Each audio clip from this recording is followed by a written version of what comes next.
Hi guys, this is Ashley back with another video. Before we get into the video, like, comment, and subscribe to the channel. Also, make sure you subscribe to my podcast channel. I will be dropping a video pretty soon. Link will be in the description.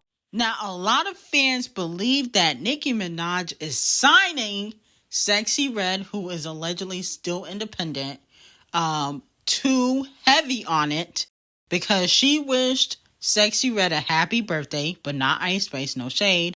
Didn't acknowledge the Princess Diana remix anniversary. Just want to put that out there. But she said, happy birthday, Sexy. You really have been out here hustling nonstop while being preggers, while being a mom of two, while being true to yourself, while evolving. You may make it look easy, but we all know it's not. Oh yeah, while putting out bangers. Hashtag heavy on it. Okay? So let me know how y'all feel about that. I think that Nicki possibly will be putting the FTCU remix strictly on heavy on it, possibly. Even though technically it would be under Republic because that's where her label is under, heavy on it / Republic. But to be quite honest, I think Nicki should sign JT. I think JT, she is the one with real talent. No shade to Sëxïrëd, but I think Sëxïrëd is just for the moment. I don't think that in 5 years we will be talking about Sëxïrëd. Okay? JT might still be here in 5 years. May not necessarily be in music, but I feel like she'll be here somewhat in 5 years. Okay? Because she just has the talent and the drive. Sëxïrëd has the drive too, but the talent, not so much. No shade. Not only that, FTCU by Nicki Minaj is outstreaming all of Botch and Bitter singles plus Piss. Okay? So, the unfiltered streams on Payola for FTCU is 631,000 streams. Okay? The Shakira collaboration doing 628,000, okay, and it's only been out for 22 days. The Dr. Miami record doing 400,000, 29 days old. The Never Lose Me collaboration by SZA and Botch and Bitter and Flo Milli, 300,000. Like Trash record, 200,000, and Piss is doing 286. So Nicki Minaj's 4-month-old song is outstreaming 4 of Botch and Bitter singles plus Piss. And, FTCU is 4 months old. Imagine when she dropped the remix. That's going to be insane. Okay? Hopefully the remix is fire. I'm a little bit concerned about Sëxïrëd's verse. Not Nicki Minaj's though. Nicki Minaj usually always kills her verse. But Sëxïrëd, I don't know if she fit on the song in my opinion. I really don't think so. No shade. But she is the hottest female rapper out in the game. Now, moving on to Doja Cat. Doja Cat is clearly being sabotaged. Something is going on. I think Doja Cat lost her payola budget because Mask by Doja Cat debut Bubbling Under on the Hot 100 at number 19. This is honestly embarrassing. Oh my goodness. Why is Doja Cat doing Little Kim numbers? Something's going on. I think Doja Cat being sabotaged. RCA the colorist gotta give Doja Cat her payola back. Please. This is embarrassing. She's supposed to be the princess of rap. She can't be doing numbers like this. It's like she really had to screw it over with Nicki, and now the Barbs don't want to support her. First, she does 400 in per sales. Now, her songs are debuting at Bubbling Under. Doja Cat, if I can give you a word of advice, call Nicki Minaj, make amends, because without the Barbs, it look like you ain't gonna survive. Okay? Call Nicki Minaj, get back on her good side, because without Nicki Minaj, you ain't gonna survive, at least on the charts. Now, Doja Cat receives a 5-star review by The Guardian for her Coachella performance.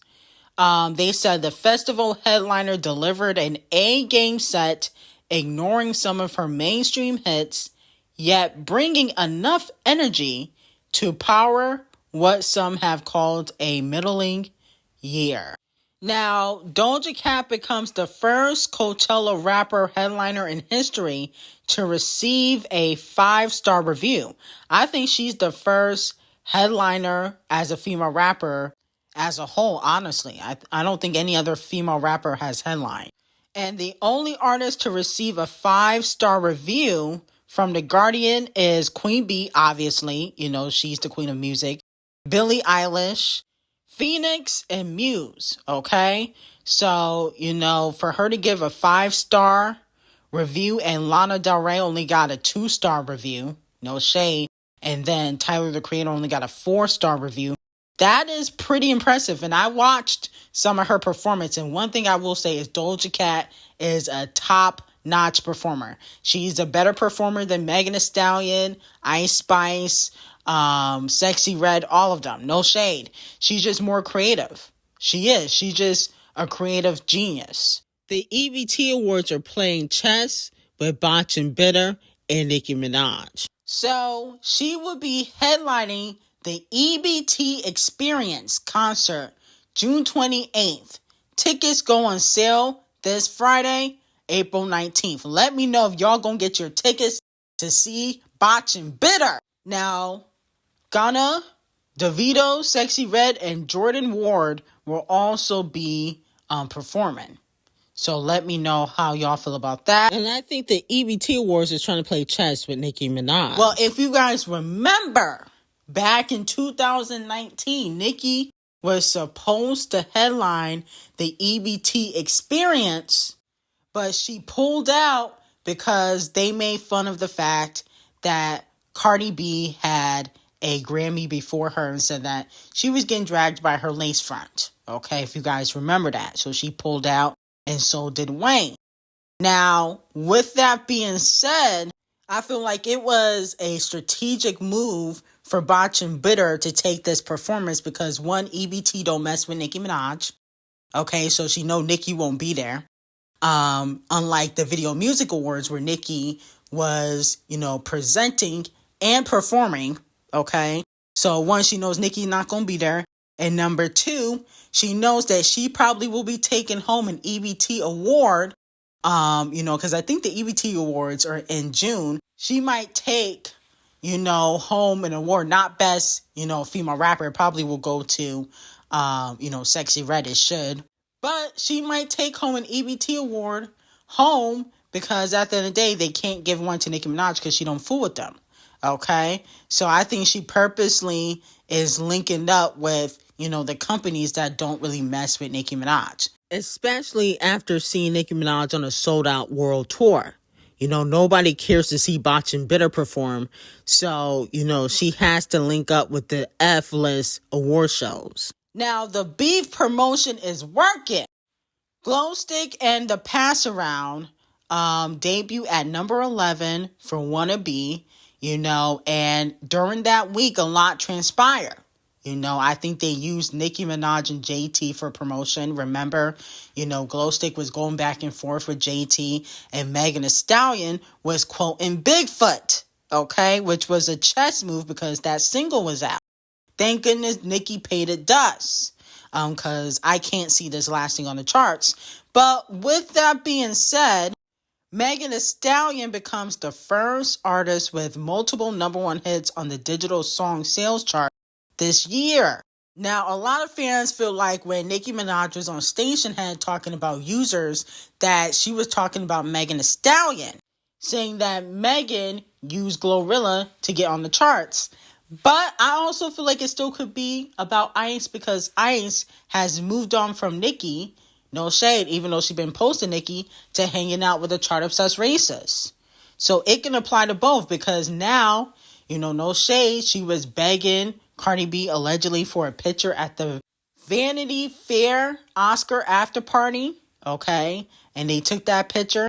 And she also has been hanging out with a chart-obsessed racist, you know, more often ever since Nicki has been paying her dust. No shade. So to me, it could literally be about both. Now, moving on to JT. JT clocks Glorilla Glue. They still going back and forth at one of her cookout shows. Bitches be having a lot of things, but I have one wet cookout yet. So let me know how y'all feel about that. Now, of course, Gorilla Glue had to respond. You know, Dory always got to put her 2 cents, and she not taking it to the booth no time soon.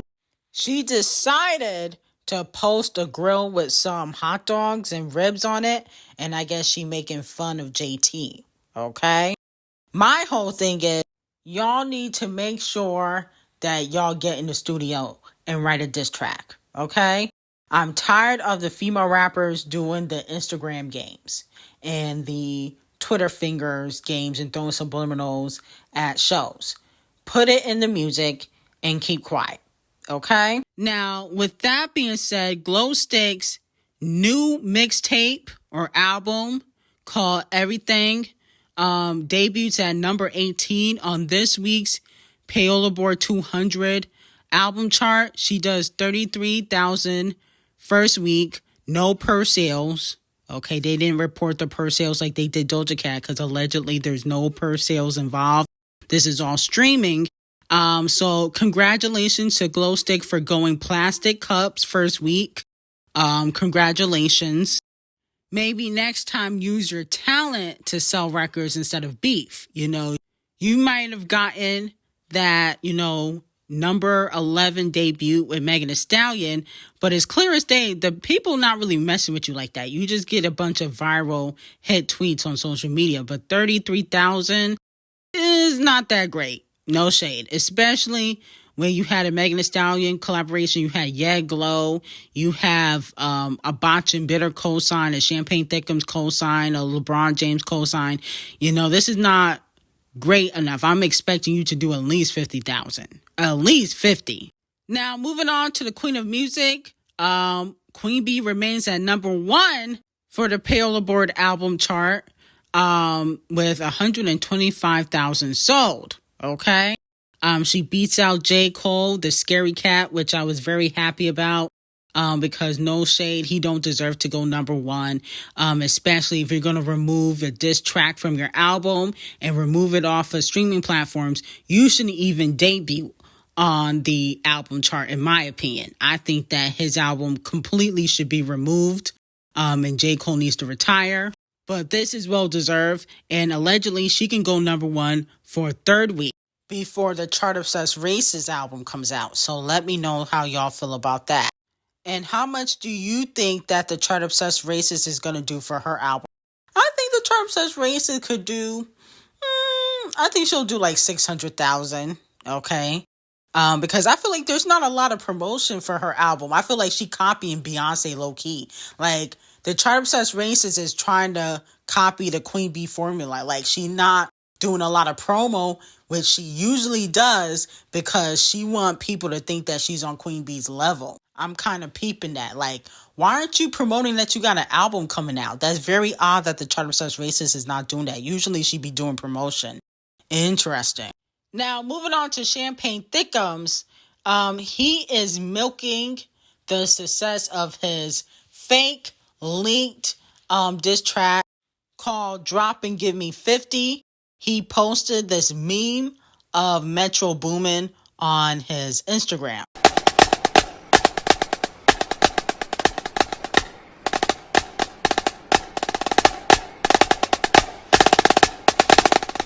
Now, if you guys remember in Champagne Thickums' leaked diss track, he tells Metro, shut your hoe ass up and make some drums, nigga. Okay, that's what he said in the song. Then he also hired drummers to play in front of Magic City in Atlanta. Metro is a producer. It really makes no sense for him to beef with Champagne Thickums because you can't go toe-to-toe with him lyrically. You're going to have to grab Kung Fu Kenny, and this is what I think Metro should do. He should grab Kung Fu Kenny and produce Kung Fu Kenny's diss record, okay, towards Champagne Thickums. I think that's what he should do because you can't rap, okay, no shade. You're not like Kanye West who can rap and make beats. You just don't have that type of talent. So with that being said, you got to go grab Kung Fu Kenny, okay?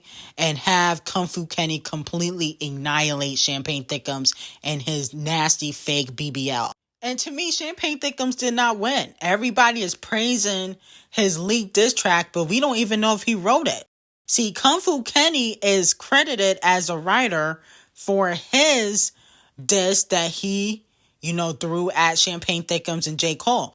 This song was leaked, and I think it was strategically leaked because Champagne Thickums did not want to show people the writing credits. And especially after it was revealed that Lil Yachty has been writing for him, who else could be writing for Champagne Thickums? Okay? Quentin Miller, got blackballed because it was revealed that he was writing for Champagne Thickums a few years ago. So, I can't give Champagne Thickums no credit when we don't even know if you write. Okay? Because every few years, reference tracks get leaked. If this was Nicki Minaj, y'all would be dragging her. Y'all got to keep the same energy y'all have for female rappers for male rappers. It's not okay for Champagne Thickums and his botched BBL at his big age to be having writers. If it's not okay for Cardi B to have them, it's not okay for Champagne Thickums to have them. You got to keep it equal. Now, Scratch Off's mom has went viral. She posted her mom on social media. And everybody's saying how she looks good. And she do look good. Her and Scratch Off look the same age. In my opinion, to be quite honest, they look like they could be sisters. But we got to stop praising women that get surgery done. Scratch Off has gotten her body done. And so has her mom. It's very easy to tell. Okay? Brooklyn, her sister, really don't got a body like that. But the mom and Scratch Off does. We already know Scratch Off got surgery, and I think she took, her mother to the same doctor. And no shade, I just don't feel like surgery bodies should get praised. Only natural bodies should get praised. And Scratch Off has gotten work done. She got her boobs done, her stomach done. She got a whole BBL, just like Meg, Cardi, Summer Walker, SZA, Nicki, all of them. So with that being said, I just don't feel like surgery bodies should get praised. No shade. But her mom does look good. Looks better than Scratch Off, in my opinion. Younger in the face. Maybe because she's not wearing no makeup. But, she looks good for her age. Now, Ice Spice also throws some more shade at Scratch Off. Okay? She replied to a fan that said, at this point, we got to ask if she got a scat fetish because what's with the poop, diaper, and fart bars? And I guess in her newest song, she's talking about ishing on B-words. And Ice Spice responded and said, I got a shitting on bitches fetish, okay? Which is, shade towards Scratch Off. That's the only person she can possibly shit on. Maybe even Botchin' Bitter because she's not really doing anything right now. But it definitely can't be Nicki Minaj because she's on a world tour. Now, with that being said, though, I do feel like Ice Spice has surpassed Scratch Off. She's doing a movie with Denzel and Spike Lee. She has 2 Nicki Minaj collaborations, a Chart Obsessed Racist collaboration. The Chart Obsessed Racist saw her Coachella performance. They were all hanging out. I mean, Scratch Off is just a known side chick to 21 below average, and she can barely chart. She has definitely been ishing on Scratch Off, no shade. But anyway, I got some hot tea on Patreon. Link will be in the description. And I will see you guys in the next video and have an amazing day.